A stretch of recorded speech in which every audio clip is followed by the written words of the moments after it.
They say Israeli women are the most liberated in the Middle East.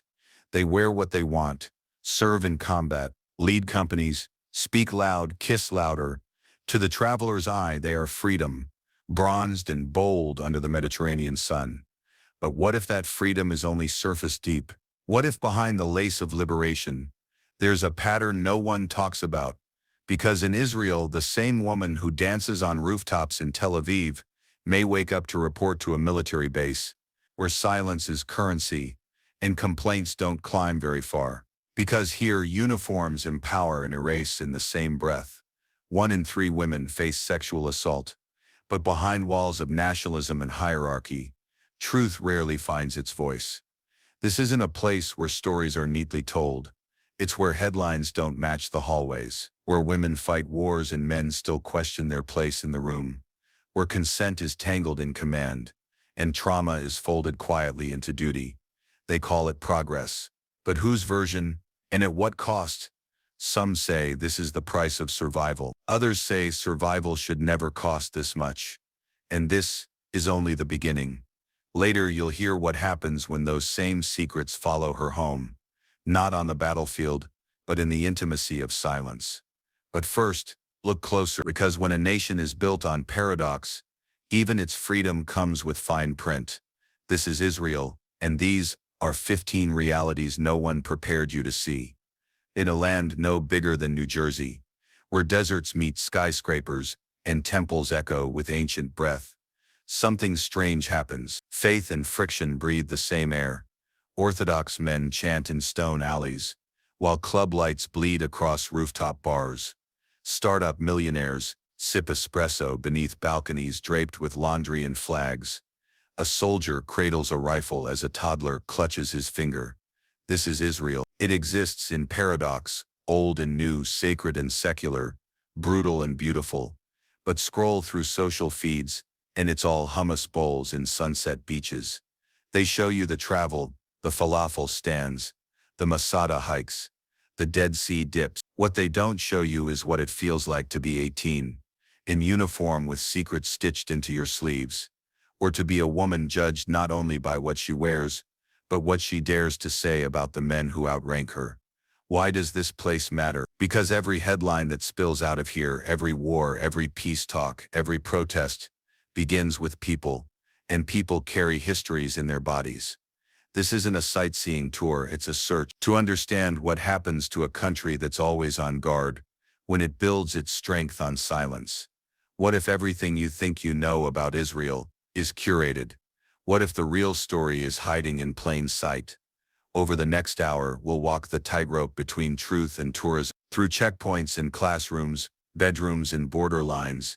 We'll follow the cracks between what's said and what's never allowed to be. Because in a place where nothing is simple, even reality comes with conditions. And if the first truth was hard to hear, wait until the night, because that's when the mask begins to slip entirely. So the question now isn't just, what is Israel? It's who is allowed to say what it is, and who is told to keep quiet. Number 1, women, sex in the shadow behind liberation. They say Israeli women are fearless. You see them walking alone at night, dressed how they want, speaking how they like. They serve in combat units, protest in the streets, command investors in boardrooms, and still make it to dance floors before midnight. On the surface, it looks like a success story. Compared to neighboring countries, it almost is. But scratch past the freedom and something else starts to appear. Something quieter, less photogenic, and far more difficult to frame. In Israel, mandatory conscription doesn't just send young men into the army, it sends women too. Teenage girls, many just out of high school, are handed weapons and uniforms, expected to serve alongside men in a culture still dominated by hierarchy and power. For some, this is empowering. For others, it's the start of something they never signed up for. Inside the military, ranks offer structure, but not always protection. Harassment complaints are filed, lost, refiled, and quietly dropped. Assaults are whispered about, but rarely prosecuted. The numbers are there if you know where to look. Over 1/3 of women in Israel say they've experienced sexual violence in some form, But in the IDF, reporting rates are low and follow-up is even lower. The pressure to protect the institution overshadows the need to protect the individuals inside it. What makes this more complicated is the public image. The IDF is one of Israel's most sacred institutions. Criticizing it can feel like heresy. Speaking up can brand a soldier as a traitor rather than a survivor. The silence, in many cases, is not born of fear, but of duty, of loyalty, of a belief that protecting the country means swallowing what happened and moving on. But trauma doesn't move on. It waits. It shows up in the quiet moments after the discharge, after the parades, after the uniforms are folded away. That's when the questions begin. What was allowed to happen? Why was it normal? And who decided that? Even beyond the military, the picture isn't always clear.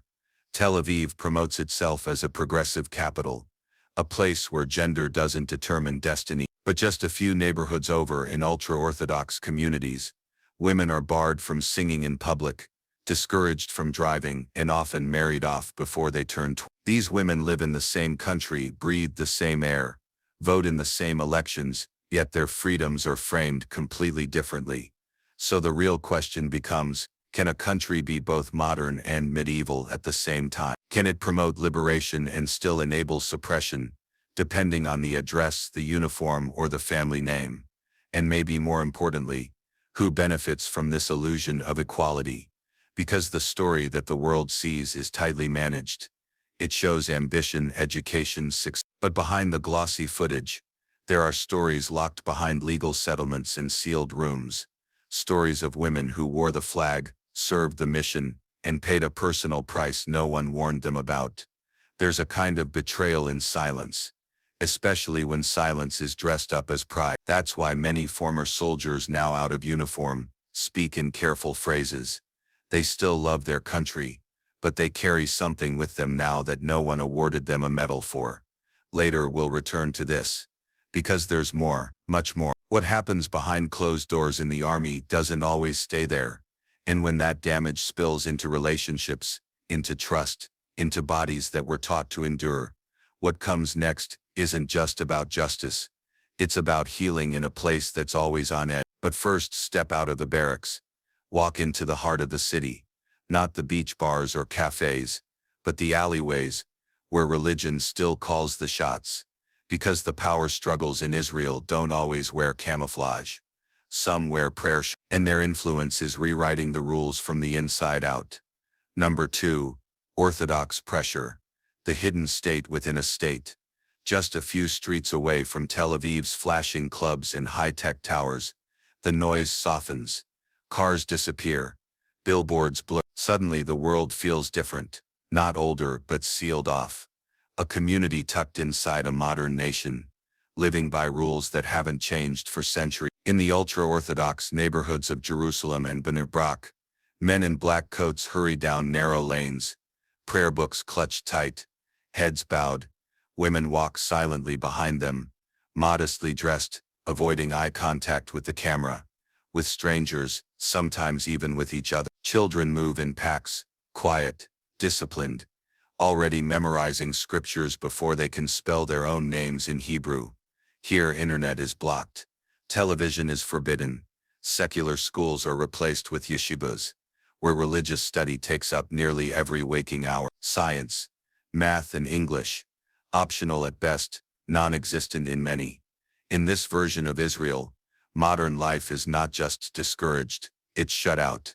Yet what's striking isn't the way of life, it's the power behind it. The ultra-Orthodox, or Haredim, make up around 13% of Israel's population, but politically, they wield far more than that. Decades of coalition governments have made their votes essential, giving them influence that extends well beyond their neighborhoods. And with influence comes leverage. Exemptions from military service, subsidized housing, monthly stipends for full-time Torah study, welfare programs that fund families with 10, 12, sometimes 14 children, all while their fathers remain outside the workforce. The rest of the country notices, and many resent, while secular Israelis send their sons and daughters into uniform, risking their lives, delaying careers, paying taxes. They watch as an entire sector opts out. They fight. The Haredim pray. But both claim to defend the soul of the nation. This isn't just a culture clash, it's a tug of war over identity. One side believes in innovation, open markets, scientific progress, and social freedom. The other insists that obedience to God comes first, and everything else is distraction. But what happens when the numbers? The ultra-Orthodox population is growing fast. Birth rates are nearly double those of secular Israelis. And as this group expands, so does its demand for autonomy. Autonomy in law. Autonomy in education. Autonomy in defining what it means to be a Jew. And by extension, what it means to be Israeli. Already, compromises are cracking. Public buses in some neighborhoods no longer run on the Sabbath. Gender-segregated sidewalks are being enforced, not by law but by local pressure. Women's faces are erased from political posters. In some places, from store advertisements altogether. All of this exists within the same nation that brands itself as a modern democracy, a high-tech powerhouse, a liberal oasis in a conservative region. So here's the tension. Can a country remain liberal while tolerating illiberalism within its borders? Can it champion progress while funding a community that actively resists it? And it goes deeper than politics. This internal divide affects housing, budgets, national security, and the very structure of Israeli democracy. When one group grows powerful without participating in the basic responsibilities of citizenship, the balance begins to tip. Not all at once, but gradually. And then, rapidly. To be clear, not all Haredim support these arrangements. Some want reform. Some quietly serve in the army or pursue higher education, often facing immense backlash for doing so. But the institutional systems remain, protected by years of negotiation, fear and political necessity. Meanwhile, the rest of the country watches frustrated, fatigued, and increasingly bitter. Because the contradiction isn't hidden. It's official. It's legal. It's funded. But here's the twist.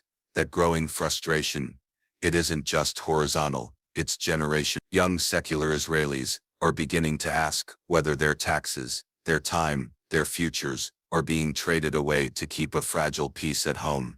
And just like that, the argument shifts from religion to survival. So the next time someone says Israel is united, ask them what that really means. Ask them how unity works when large sections of society don't share the same schools, the same values, or even the same calendar. And ask them this. If one half of the country is told to fight, and the other is told to pray, who decides when the war is over? But there's another kind of war happening. One that doesn't take place in the Knesset or on city buses.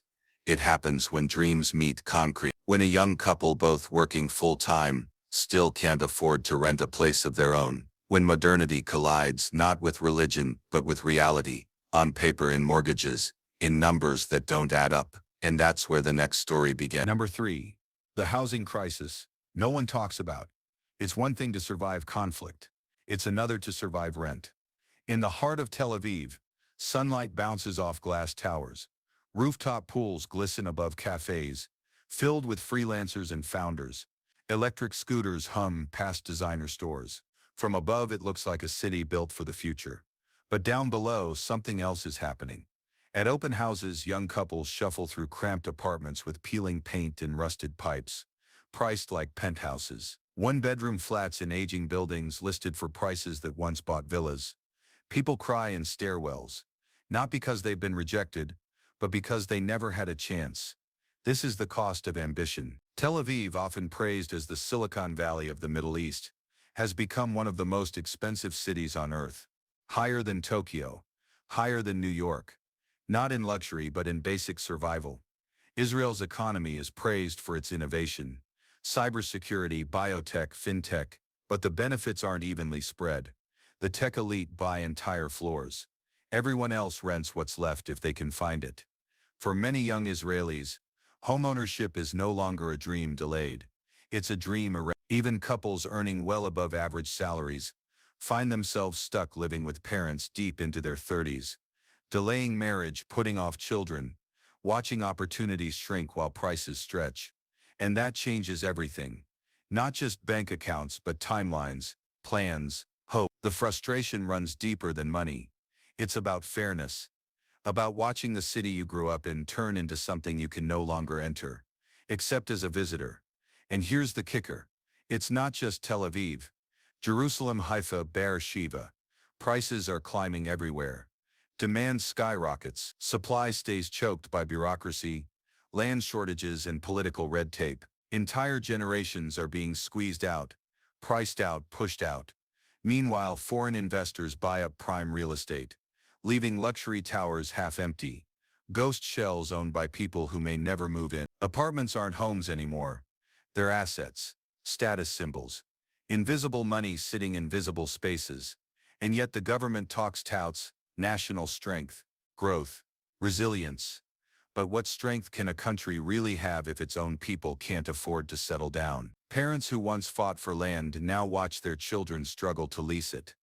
Grandparents who helped build the state now see their legacies priced beyond the reach of their own families. This isn't just an economic crisis. It's a generational fracture, a deepening split between those who got in early and those left behind. But here's what makes it worse. There's no real exit. Renting is expensive. Buying is almost impossible. Moving abroad, that's becoming more common than many would admit. Young Israelis are quietly relocating to Berlin, to Lisbon, to Melbourne, not just for adventure but for breathing room. Because here, space has become luxury. Peace of mind has a mortgage rate. And it begs the question, what kind of future can you build in a place where building a life is this hard? But frustration, like pressure, doesn't just stay still, it moves. It looks for explanations, for someone to blame. And when the numbers no longer make sense, people stop looking at economics and start looking at identity, at who belongs and who doesn't. That's when nationalism sharpens. That's when the question of home turns political. And for some, the answer lies beyond the green line, in territories claimed, in homes built on land that's never stopped bleeding. Because when there's no room in your own city, what happens when you try to build on someone else's? Number 4. The Palestinian question, beyond the walls. To live in Israel is to live near Palestinians. Same land, same sun, same air. But for many Israelis, that's where the proximity ends. Because just beyond certain highways, certain fences, certain quiet signs that flash past car windows, is another world entirely. A teenager in Tel Aviv scrolls through Instagram at a cafe. Just 30 minutes east, a Palestinian boy the same age stands in line at a checkpoint, waiting to be searched before school. For one, the biggest problem today is math homework. For the other, it's whether the soldiers will let him through in time for his exam. Across the West Bank, giant slabs of concrete cut through hillsides, neighborhoods, farmland, walls as tall as apartment buildings, wired with cameras, topped with fencing. They're called separation barriers, but they don't just separate land. They separate story. And inside these walls, another system exists. It looks like law. It functions like restriction. Over 65 legal classifications divide the people living between the Jordan River and the Mediterranean. Whether you're Jewish, Arab, Druze, Palestinian from East Jerusalem, or from the West Bank, your papers define your path. They determine where you can travel, what hospitals you can use, what roads you're allowed to drive on. In some places, the road splits in two. Same path, same direction, but different lanes for different people. Most Palestinians in the West Bank live without citizenship, without voting rights, without the freedom to move between cities, without military permission. And that permission, it can be revoked without explanation. The layers are dense, the bureaucracy thick. For most Israelis, this part of the country feels distant, like something happening on the edge of the map. But the edge has a way of creeping inward. A farmer in Hebron wants to reach his olive trees his family has harvested for generations. But now the grove is fenced off by a settlement. Soldiers stand at the gate. He needs a permit to touch what already belongs to him. He applies. He waits. The harvest window closes. The olives fall. No one picks them. Meanwhile, settlers just beyond the ridge expand their fences. They claim land piece by piece, protected by laws that recognize their claims but ignore the ones underneath. And it's here that the word occupation becomes more than just a political term. It becomes a texture, something felt in daily life. A mother checking her bag 3 times before a checkpoint. A father calculating the odds of road closures before a hospital visit. Children learning the sounds of drones before they learn the names of birds. There are those who argue this system is about security, that after decades of attacks, walls are necessary, that surveillance is a safeguard, that control prevents chaos. But control, when extended over generations, morphs into something else, and the question begins to shift. From safety to sovereignty. There are over 2 million Palestinians in Gaza, nearly 3 million in the West Bank. Their futures are shaped, not just by geography, but by layers of policy that keep them stalled, economically, politically, emotionally. And yet these people exist. They work in Israeli cities, they build the towers, they pick the fruit, their labor moves the machine. But their faces rarely make it to the billboards, their names rarely show up in the headlines. Unless there's an explosion. Ask a young Israeli in Haifa about Palestinians, and many will say, we don't see them, not because they're hidden, but because the structure makes them invisible. But invisibility doesn't mean absence, and absence doesn't mean quiet. Because eventually, when generations grow up behind fences, in neighborhoods where water is rationed and freedom is conditional, something breaks, and when it does, the world watches with horror. Often too late, always too far removed. Yet despite everything, there is still life. Children still fly kites near the wall, weddings still happen in cramped courtyards, laughter still echoes in homes lit by candlelight during blackout. But hope here is a complicated thing. It exists, it survives, but it grows tired of surviving. So the question isn't just about policy, it's about proximity. How long can one nation function with 2 realities, side by side? And when young people on both sides begin to ask the same question, what future do we want and who gets to shape it? That's when the ground starts to shift. Because maybe the danger isn't just walls or law. Maybe it's something harder to measure. What happens when you raise children who've never spoken to each other, never played together, never imagined the other as real. But to understand why that fracture runs so deep, you have to look at where it began, and how it keeps being redrawn, not just in occupied lands, but in the very idea of what this land was supposed to be. And for that, the story moves to a neighborhood that was supposed to stay unified, but now symbolizes everything that's divided. Number 5. Mental health in a country that never sleeps. In most places, therapy is considered a response to trauma. In Israel, it's often part of growing up. There's a quiet tension that settles into daily life here, normal to those who've lived in it, but shocking when seen with fresh eyes. A toddler in kindergarten crouches beneath a desk during a rocket drill, not as a one-time simulation, but as routine. A siren goes off and everyone already knows the countdown: 15 seconds in the south, maybe 30 in the center. Windows are closed, phones light up, and then nothing, or something. When the quiet returns, people go back to eating, scrolling, walking. Life must continue. But what lingers in the space between sound and silence? In Tel Aviv, beaches stay full long after sunset. Music spills into streets, the city alive and relentless. It's easy to believe this is a place immune to anxiety. But underneath the pace, there's something else. Therapists here are fully booked. Many have waiting lists that stretch for months. And it's not only veterans or trauma victims, it's children, teenagers, teachers, newlyweds, grandparents, people who smile during the day, then unravel at night. Because how does a society manage when every generation carries its own version of the same wound?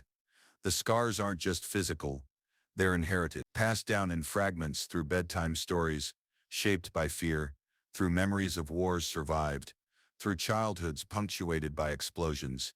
Trauma becomes part of the national rhythm. Statistically, Israel is one of the highest consumers of mental health services per capita. On paper, that shows awareness, but beneath it is another number: rising suicide rates, particularly among young men. Men who've served, who've seen things they were told not to speak about. Men who return home, sit at family dinners, and pretend everything is fine, even as they relive the sounds of the last operation, the look in a friend's eyes just before impact. And then there are the ones who never served but still carry the weight. A woman in Sderot hears a loud bang and flinches, even though it's just a door. A boy in Ashkelon avoids school because he knows the road lacks proper shelter. A cafe in Haifa hosts a birthday party, but halfway through, someone checks the news just in case. This isn't paranoia, it's adaptation. But what happens to a culture when stress becomes so normalized that relaxation feels foreign? Even joy, true, uninhibited joy, can feel like a luxury, or worse. How do you celebrate fully knowing that a phone call could shift the entire country back into survival mode? And this weight doesn't only affect those within Israel's borders. It reaches outward to the diaspora, to dual citizens, to students who must answer for policies they didn't create. The emotional burden becomes global, refracted through screens, through identity, through guilt. There's resilience here. No doubt about that. People keep living. They start families. They open businesses. They build apps that change the world. But beneath the innovation there's exhaustion, not from laziness, but from carrying too much for too long. It raises the question, how does a society move forward when rest feels unsafe? And when the internal weight becomes too heavy, where does the pressure go? In some cases, it turns inward into silence, depression, avoid. In others it shifts outward toward politics, toward tribalism, toward rage. Which brings us to the next fracture, one that starts online, spreads through classrooms and eventually walks into the voting booth. Because in a place where emotional wounds often go untreated, ideology becomes a mask for pain. And nowhere is that clearer than in the battle now playing out across Israel's own court system. Number 6. The education divide. 2 curriculums, 2 futures. In one classroom, a smartboard glows with the basics of Python. Girls and boys raise hands. They solve equations, debate ethics, run simulations. In another, just a few kilometers away, rows of young boys sway over pages of ancient scripture. No science, no math, no history past the Second Temple. Same country, same passport, entirely different futures. Because in Israel, education isn't just about what you learn, it's about who you're expected to become. Most secular and national religious schools follow a core curriculum: math, science, literature, civics. It's designed to prepare students for modern life, for university, the workforce, and the digital economy. But in many ultra-Orthodox institutions, particularly for boys, that curriculum doesn't exist. It's not just an oversight, it's a policy. Some Haredi leaders believe that secular knowledge threatens their spiritual integrity. So instead, students memorize pages of Talmud, Halakha, and Torah hour after hour, year after year. There's value in that tradition. It builds discipline, identity, and a deep connection to Jewish heritage. But what happens when these boys grow up? By 18, most won't have touched algebra. By 20, many won't be employable outside their community. And by 25, some start families without the tools to support them, in a society that's moving faster than they ever imagined. Meanwhile, the numbers tell a different story. The Haredi population is growing fast. Nearly 1 in 4 Israeli children is now born into this system. That number is projected to rise, and that's where the contradiction sharpens. The state pays subsidies to many of these schools. Taxpayers fund education systems that often do not prepare students to contribute economically, so a tension builds between those who pay into the system and those who depend on it, without participating in the same way. It's not just an economic debate. It's emotional. A secular Israeli might spend years in the army, pay high taxes, and still struggle to afford daycare or housing. Then they see a family of 10 subsidized by the state, whose oldest son isn't expected to ever join the workforce. Resentment grows, and so does the disconnect. And yet many inside the Haredi world don't see it that way. To them, study is sacred. It is the lifeblood of Jewish survival, and they argue that in a world so hostile to tradition, preserving purity is not selfish, it's necessary. So who decides what education should look like? There are grassroots efforts now, programs that blend religious learning with math and language. Young Haredi men quietly joining coding boot camps, women stepping into higher education, while balancing family obligations. Change is happening, but slowly, and not without resistance, because it's not just about information, it's about identity. Updating a curriculum means questioning a structure that's existed for centuries, and for communities that have survived exile, war, and genocide, change can feel like risk.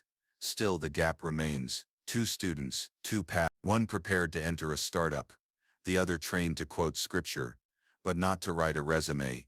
And the longer that gap grows, the harder it becomes to bridge. So what happens when the fastest growing group in the country isn't being prepared to participate in its future? To understand the stakes, you have to look at where these tensions are already starting to surface. Not in textbooks, but in the streets. Because while one group is wrestling over what to teach, another is fighting over who should judge. And at the center of that battle is the courtroom. Number 7. LGBTQ pride in a nation of paradoxes. In Tel Aviv, the music blares through Rothschild Boulevard. Rainbow flags wave over white rooftops. Men kiss under confetti. Women dance on floats, wrapped in glitter and light. For 1 week every year, the city transforms into one of the most LGBTQ+-friendly places on the planet. But an hour away, Jerusalem marches under a very different sky. In Jerusalem, pride is escorted by police in riot gear. Helicopters hover overhead. Metal barricades line the route. Protesters pray with megaphones. Others scream. In 2015, one broke through the crowd. He stabbed 6 people. One of them, a 16-year-old girl named Shira Benki, didn't survive. And this is the contradiction, because Israel at first glance appears like an unlikely leader in LGBTQ+ rights, especially compared to its neighbors. Gay couples can adopt. Openly gay soldiers serve in the military. Tel Aviv's Pride Parade attracts over 50,000 people annually. The city is marketed as the gay capital of the Middle East. But what happens when that celebration ends at the city limits? In large parts of the country, LGBTQ+ identity is still quietly erased. Religious communities often treat it as taboo. Some schools omit it entirely from sexual education. Others refer struggling teens to so-called conversion therapists, a practice still operating underground despite being widely discredited. For many queer Israelis, it creates a double life. They come out in the army or at university, then hide again when they return home for holidays. Acceptance becomes conditional. Safety becomes situational. Even among politicians, the stance is complicated. Israel has openly gay members of parliament. Some have risen to high ranks. But coalition deals with ultra-Orthodox parties often prevent broader legislative protections. LGBTQ+ rights become bargaining chips. Advanced 1 year, blocked the next. And in religious courts, which still hold authority over issues like marriage and burial, same-sex unions are not recognized. Civil marriage doesn't exist in Israel. So many couples must fly abroad just to be legally married, then return to have it acknowledged by the state. It's legal, just not welcomed. And yet the progress is undeniable. You'll find same-sex parents raising children in Tel Aviv suburbs, LGBTQ+ synagogues in Haifa, drag shows in Be'er Sheva, trans teens receiving support from dedicated nonprofits. The youth are changing. Slowly, consistently, and they're refusing to wait. But so are the pushbacks. In recent years, protests against pride events have grown louder. Some religious figures call for boycotts. Some go further. And while the government publicly supports LGBTQ+ tourism, it often stays quiet when rights are challenged inside the country. That silence is what many find most painful. Not opposition, just absence. So what is Israel really? A safe haven? Or a stage? Maybe it's both. A country where you can be free in public but judged in private. Where you can marry abroad but still need to lie to your landlord. Where a flag is waved high on Friday night, then folded quietly before Shabbat dinner. It's progress, yes, but progress wrapped in hesitation. And while Tel Aviv's pride continues to make headlines, the real story might be happening in the margins, in small towns, in conservative homes, in the quiet courage of those still figuring out where they belong. Because identity here is complicated, and every public step forward is often paid for in private. And if love, even in its most peaceful form, can still be seen as a threat, what does that say about the lines this society still hasn't crossed? To see how deep those lines go, you need to look where rights meet power and where power no longer plays by its own rules. Which brings us to the institution now at the center of Israel's most fragile balance, its judiciary. Number 8. The economic gap startup nation, for whom Israel loves the title, the startup nation, a place where patents bloom faster than spring, where apps are born over hummus, and venture capital flows like coffee in a co-working loft. Tel Aviv alone is now home to more tech companies per capita than almost anywhere on earth. And yet beneath that shining skyline, another Israel waits, one that rarely makes the brochures on the edge of Herzliya's high-rises. A cleaning crew gathers in silence. Ethiopian women, some with master's degrees from back home, mop floors in buildings where their children aren't welcome to apply for internships. In South Tel Aviv, Yemeni Jews run stalls in crumbling markets, watching skyscrapers rise just beyond reach. In Ashdod, Russian-speaking pensioners, once scientists, engineers, now queue for subsidized bread. And these are citizens, full citizens, but their stories remain on the edge of the national narrative. The truth is, Israel's tech boom has created unprecedented wealth, but not evenly. The numbers say it clearly. The top 20% hold more than 60% of the nation's net worth. And the bottom 20%, many rely on food assistance or informal jobs just to scrape by. One Tel Aviv apartment could cost the same as 10 in the north. A child born into an ultra-Orthodox family may never learn the skills needed to work in modern industries. And Arab Israelis, who make up roughly 20% of the population, remain massively underrepresented in both high-tech and executive roles. Some call this a phase, a growing pain, but others see a growing fracture. Because what happens when one half of the country is programming AI, and the other half is wondering how to pay for electricity?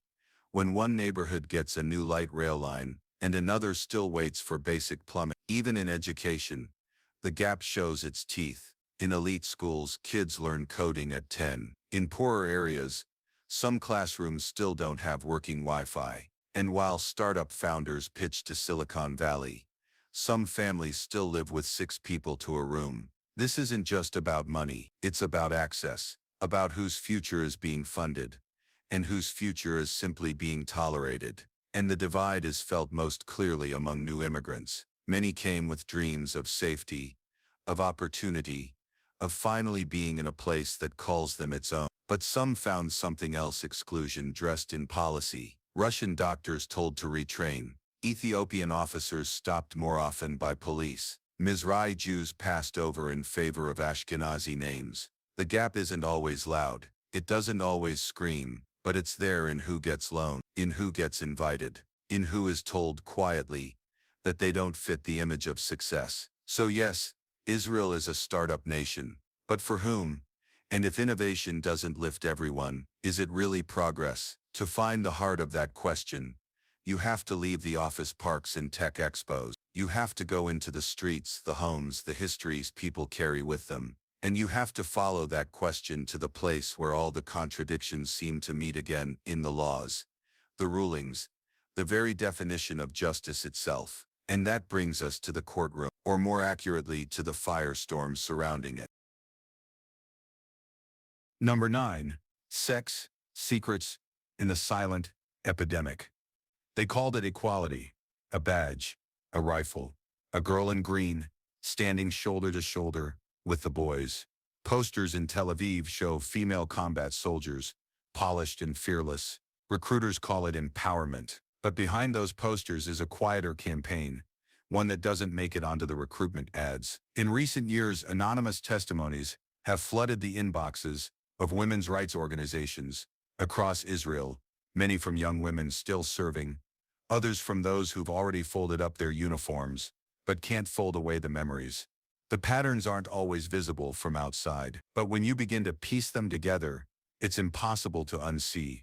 Initiation ceremonies that involve more than just push-ups, pranks that end in trauma, officers that abuse their rank under the justification of closeness, victims who report only to be dismissed, blamed, or relocated, while the perpetrator stays in uniform. There's a reason so many choose silence, because once you accuse someone in uniform, the fallout doesn't stay behind closed doors. It follows you into the mess hall, into drills, onto the base, WhatsApp groups. Some call it betrayal, others accuse you of trying to sabotage national morale. And still the numbers keep adding up.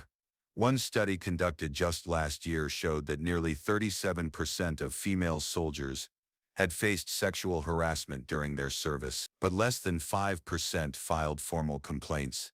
Most feared backlash, others didn't trust the system, and many simply didn't have the language for what had happened to them. Because when something happens in a place where discipline is law, where rank is sacred, where you're trained to obey before you speak, how do you tell the difference between a command and a violation? These aren't isolated events. They're part of an ecosystem that quietly permits what it publicly condemns, and for some women the trauma doesn't stop after service ends. It carries over into relationships, into therapy rooms, into sleepless nights. PTSD in their cases isn't about the battlefield, it's about betrayal, not from the enemy, but from their own unit. What's more, many of these stories emerge from within the most elite units, the ones celebrated on national holidays, the ones that get documentaries made about them, just not this kind. And it's not just about what happened, it's about who's protected when it does. Because in a nation where military service is a rite of passage, speaking out against the system feels like blasphemy. You're told to take pride, to be grateful, to move on. And so the silence deepens.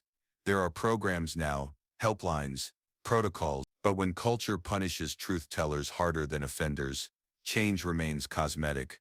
Some still say these are rare cases, that the army is still a force for unity, for strength.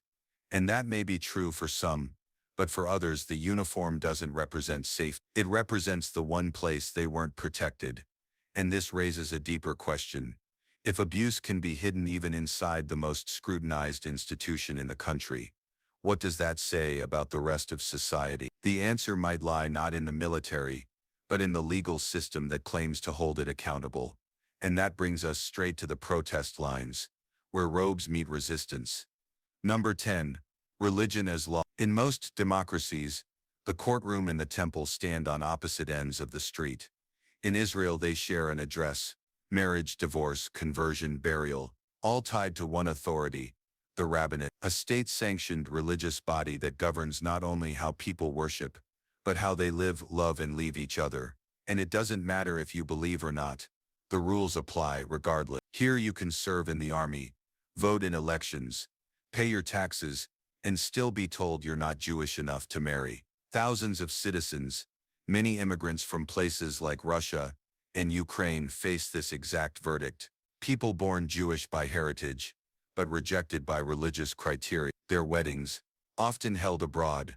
Their divorces, sometimes impossible. And for women it goes further. A man can leave a marriage with a signature. A woman needs his permission. If he refuses, she becomes an agona, a chained wife, unable to remarry, locked in a marriage that exists on paper but not in practice. There are entire organizations in Israel dedicated to helping these women, because the state itself won't. Even in public spaces the lines are drawn. In ultra-Orthodox neighborhoods, women are banned from singing in public. Their images are often scrubbed from advertisements. On some buses, they're asked to sit in the back. These aren't suggestions. They're cultural expectations enforced through shame and sometimes aggression. And yet paradoxically, this same country hosts some of the world's most liberal tech hubs, radical artists, and LGBTQ. You can walk through the streets of Tel Aviv, see a drag show, order pork ribs, and then 40 minutes away, find yourself in a town where even your ringtone could be considered offensive. It's a strange kind of coexistence, but the problem begins when religion isn't just belief, it's law. The rabbinical courts don't just advise, they rule over marriages, deaths, family disputes. And while secular courts do exist, They often defer on anything considered religious in nature. The state, effectively, steps aside. There's no civil marriage in Israel, no civil divorce, no legal way to marry, outside of religious definitions, unless you leave the country. This isn't ancient history, it's current policy. And when someone wants to convert into Judaism, there's only one path, the Orthodox path, which means even Reform or conservative Jews, recognized in much of the Jewish world, aren't accepted here. The gatekeepers are few, and the gates are narrow. This tension doesn't just affect individuals.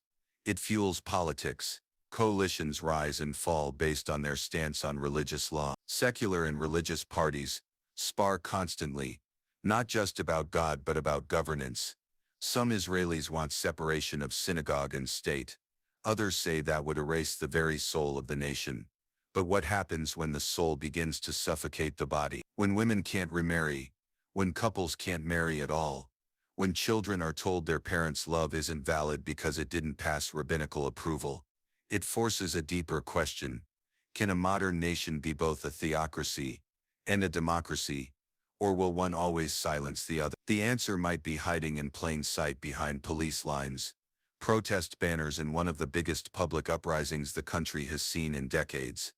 Because when the courts become battlegrounds, the real verdict isn't legal, it's generation. Number 11. Brain drain.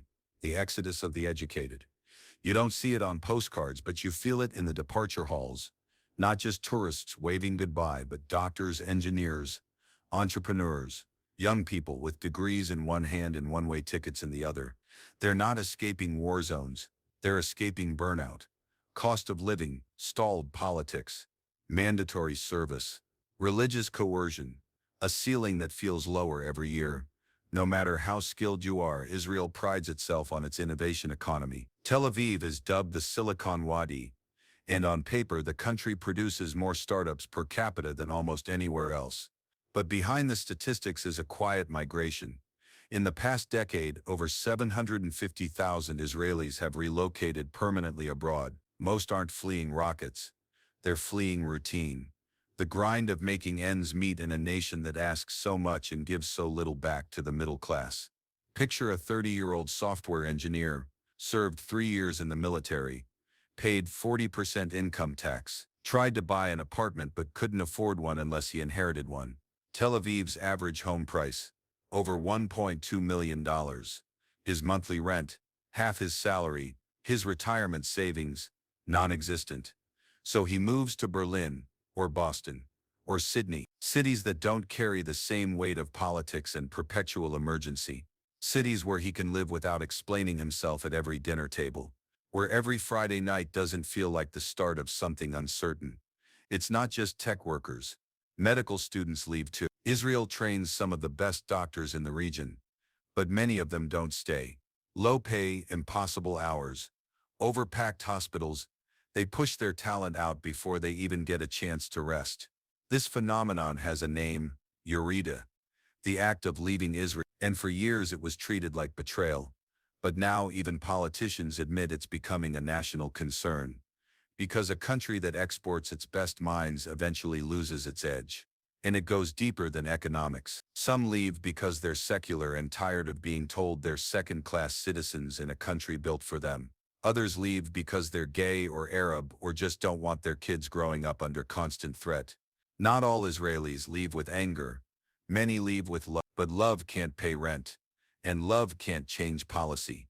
One man left after losing 2 brothers in 2 different wars. He said he couldn't stand the national anthem anymore, not because he didn't believe in the land, but because it reminded him what the land took. These aren't the stories that appear in tech conference reels or government ads. They don't make for good branding, but they exist in the emails back home, the Skype calls with parents, the long-distance birthday. For every app built in Tel Aviv, there's a brain behind it that could soon be somewhere else. So what happens when a country's best talent no longer wants to stay? That question isn't theoretical, because when you combine departure with division, and youth with disillusionment, you don't just lose citizens, you lose your future. But not everyone leaves physically. Some leave mentally, spiritually, politically. They check out, stay, but no longer participate. And the gap they leave behind isn't just economic, it's emotional.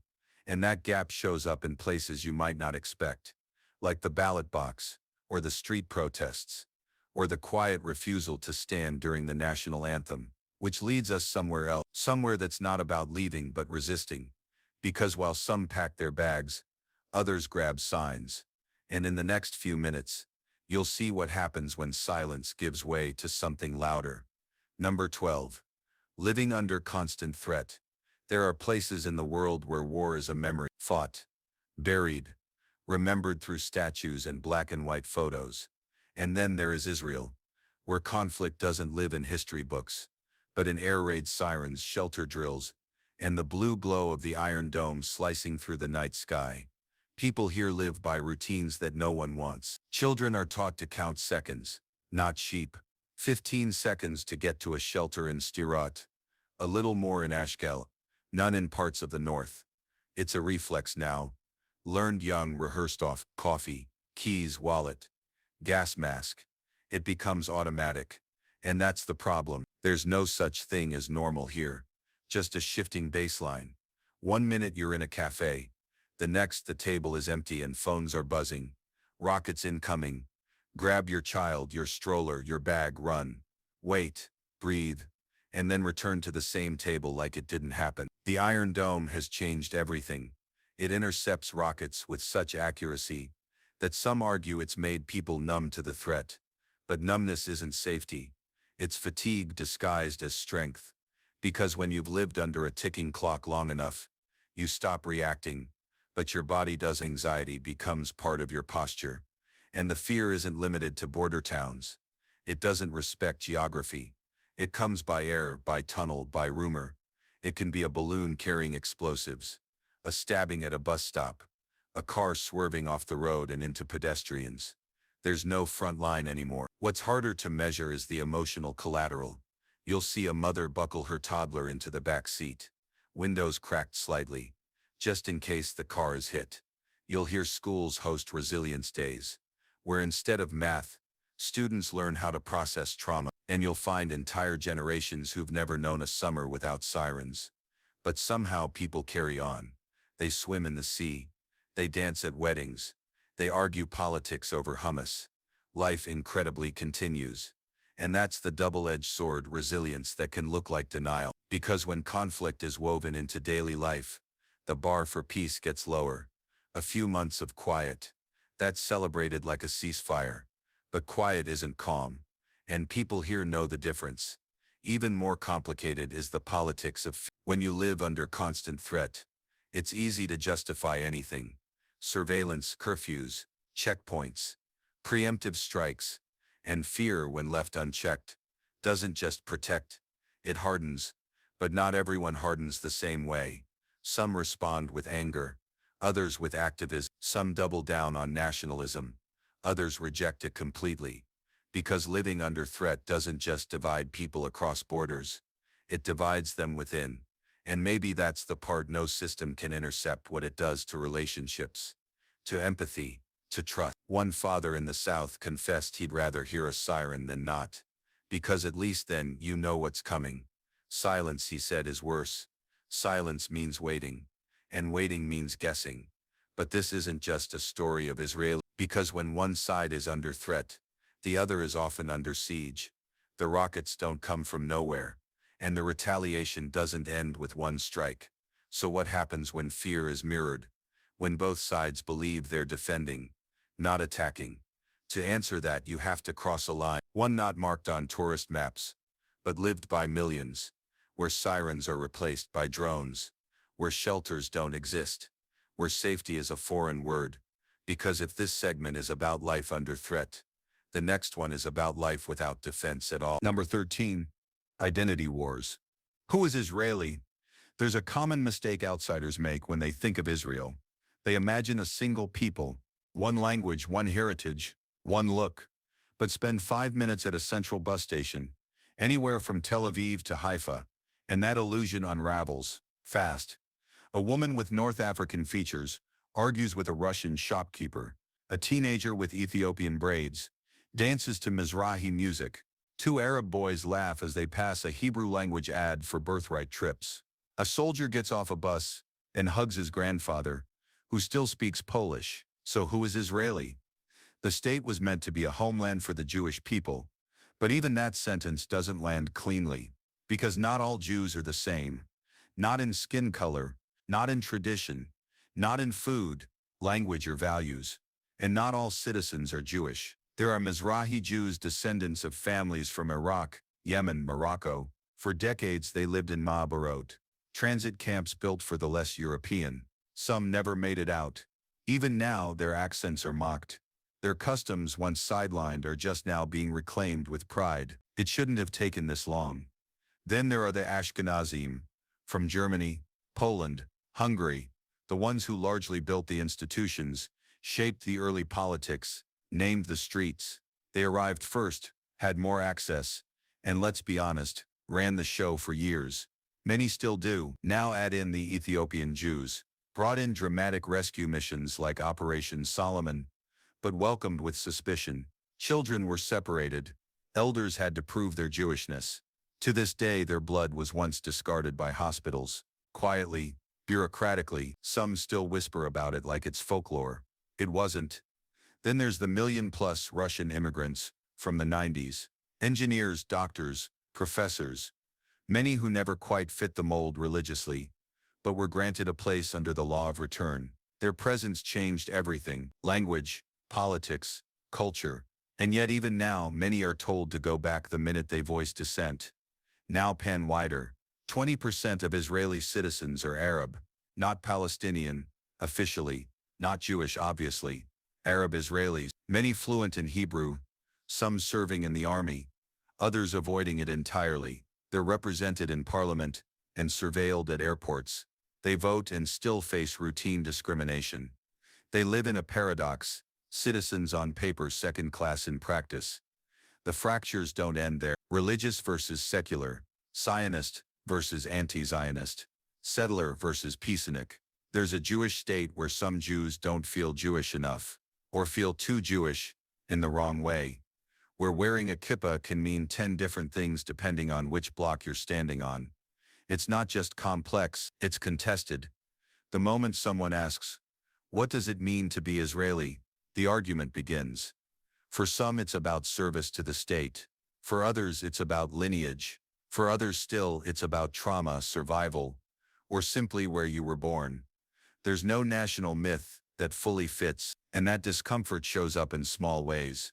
Like when a dark-skinned Jew gets mistaken for an Arab, or when an Arab Christian student wins a Hebrew poetry competition and is told publicly that their Hebrew is too good, as if that's a problem.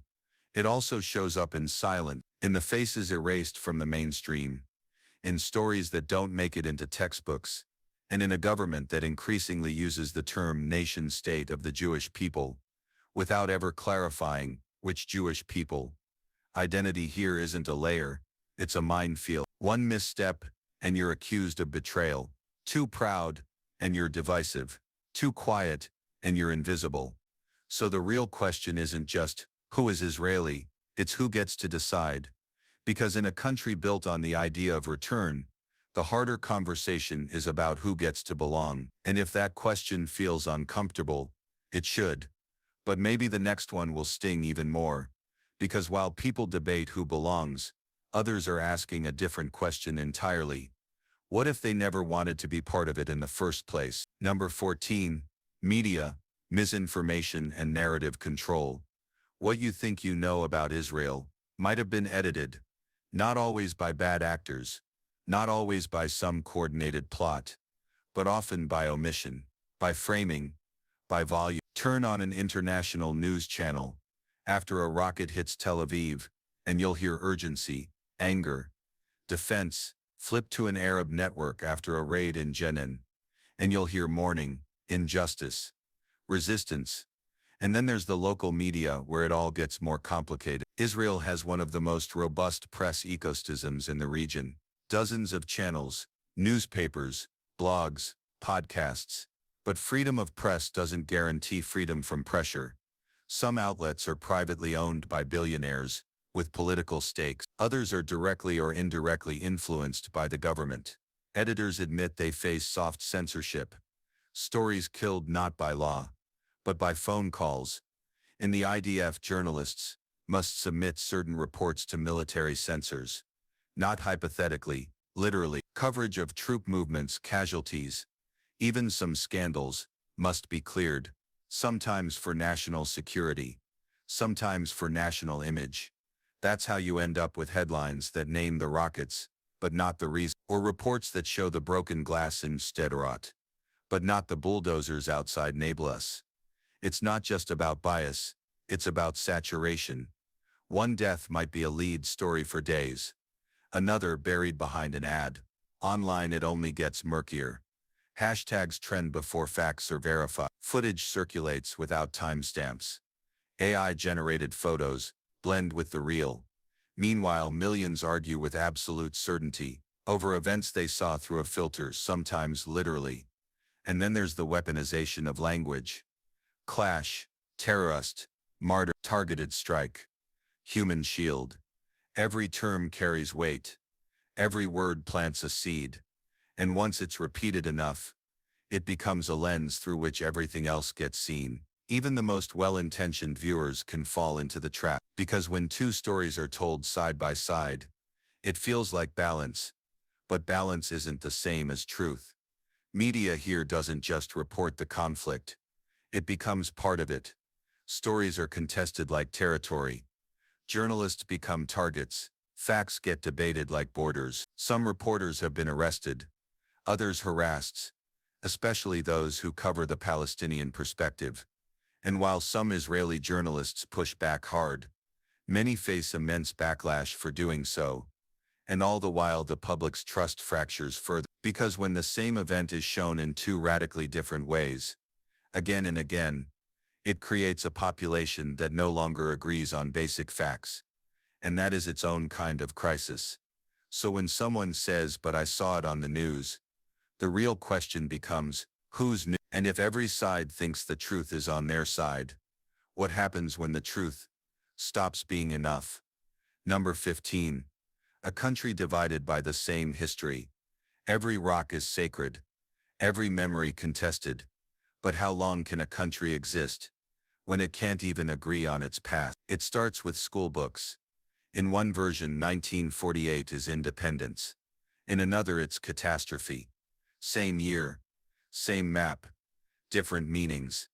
Israeli children grow up learning about brave pioneers building a homeland from desert. Palestinian children learn about homes razed, orchards lost, families scattered. Neither version is fiction, but neither is full. And over time that split hardens. History here doesn't fade. It calcifies. And the more sacred it becomes, the harder it is to question. Walk through Jerusalem's old city and you'll see it in stone. Holy sites stacked on top of one another. A Jewish shrine built over a Roman ruin. Next to a Christian relic. Beneath a Muslim mosque. Each layer a claim. Each claim a reason. And when those reasons collide, who gets to decide which one becomes history? The conflict isn't just over territory. It's over narrative. Who started it? Who suffered more? Who had the right to fight back? Whose pain counts? And whose doesn't? In the museums, some stories shine under bright lights. Others are missing altogether. At Yad Vashem, the Holocaust is etched in black and white. It's solemn, searing and vital, but there's no mention of what came after, of the Palestinians who fled or were expelled while Europe's survivors arrived. In Hebron, a Jewish settler might point to ancient tombs as proof of eternal belonging. A Palestinian shopkeeper nearby might show a 1940s deed to a house his family can no longer enter. Both speak with conviction, both feel cheated, and both are trapped by the weight of their own version of the past. Even the left and right in Israel can't agree on what the country is, let alone what it was. Is it a modern democracy born from ashes? Or a biblical promise reborn in the modern age? A refuge or a revolution? Ask 5 citizens, get 10 answers. And here's the real trouble.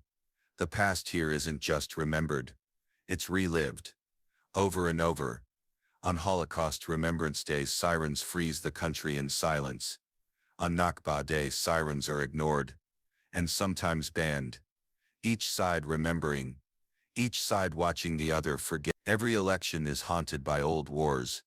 Every peace talk is weighed down by decades of broken ones. Every funeral echoes old wounds. Even joy can be complicated because in Israel, even holidays remind you that someone else is still grieving. And yet despite all of this, despite decades of pain and propaganda, you'll still find Jewish and Arab families living next door. Teachers trying to teach both sides. Students trying to learn more than what they're told. So maybe the real question isn't whether the country can agree on its past. Maybe it's whether people here can build a future without needing to. And if that's possible, if hope can exist without consensus, then maybe it starts with one simple act. Listening. Not to prove a point, but to understand what it costs someone else to stand on the same ground. But of course that's harder when that ground keeps shaking. They say Israel is the land of milk and honey, but even honey can stick, and milk can sour. Now rewind everything you've just seen. The white sand beaches and rainbow parades. The air raid sirens and holy chant. A startup demo in a Tel Aviv skyscraper, followed by a soldier breaking down alone. A checkpoint line stretching into dusk. A bride who can't get married unless a rabbi approves her love. And in the background, flags waving. Always waving. You saw joy, you saw power, you saw contradictions so loud it's hard to tell what silence even means here anymore.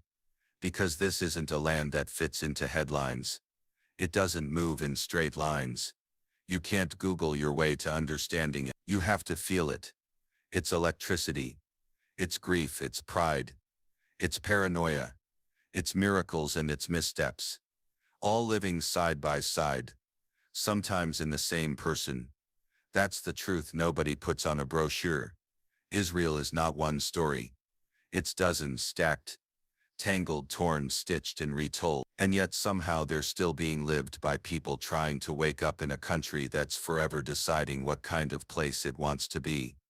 If beauty can hide this much pain, and a postcard can miss this much truth, what else are we looking at without really seeing? If this journey revealed something new to you, don't just like it.